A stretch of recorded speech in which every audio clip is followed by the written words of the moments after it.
For months now, teachers everywhere have heard students talk about Fortnite, the world's newest obsession, non-stop. While the popularity of the game is nothing new, its release on iOS has apparently only made things more intense. Fortnite is now a huge distraction you can now take anywhere, after all.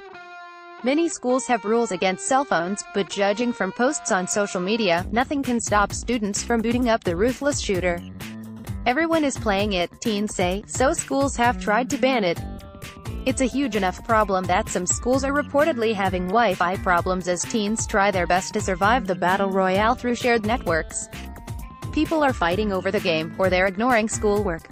In some schools, it's all Fortnite all the time now. Students aren't the only ones taking to Twitter about this phenomenon. There has been a rise in the number of incidents with students walking into classes while playing the games.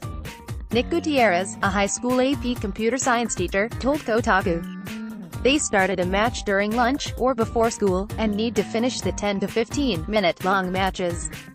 I have noticed in my room students sitting next to each other trying to play while pretending to do work. For many of us, playing games during school time is old hat. I remember sneaking a Game Boy under my desk in elementary school. Plenty of people have memories of playing games on their calculators, too. What makes Fortnite different is that it is a meaty and intense game that everyone is playing, because it's free. Plus, if you're bad at Fortnite, you can still just watch others play and have a blast. It's a great spectator sport. The temptation to play or watch it and chum around with your peers is bigger than most games that have come before it. According to Nick Fisher, the teacher with the Fortnite mobile confiscation bin tweet, part of what makes Fortnite so viral for kids is that its culture is tied to social media. Players feel compelled to talk about Fortnite with other people, to make their prowess public. When you mix in the fact that you have to Snapchat every win you get or Snapchat your friends losing it merges two of the biggest distractions in school, I would say Snapchat is a bigger issue than games. But Fortnite marries the two of them into a monster. Phones are enough of a necessity that students can use them during designated times, like lunch breaks, but there's still some marvel over how much Fortnite is taking over students' lives.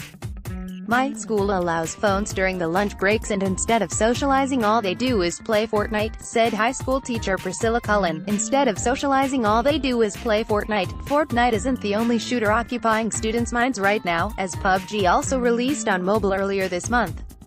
But judging from conversations with teachers, many students seem to prefer one over the other.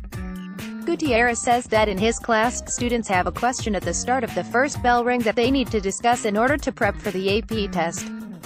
One day, instead of delving into the material, students in Gutierrez's class debated the particulars of a game instead. Students spent the entire time talking about PUBG's auto-aim, and not the question like normal. Gutierrez said, I jokingly asked which is going to matter more in a few months for the AP exam? This, or PUBG, to which, predictably, a student in the back yells, Fortnite's better.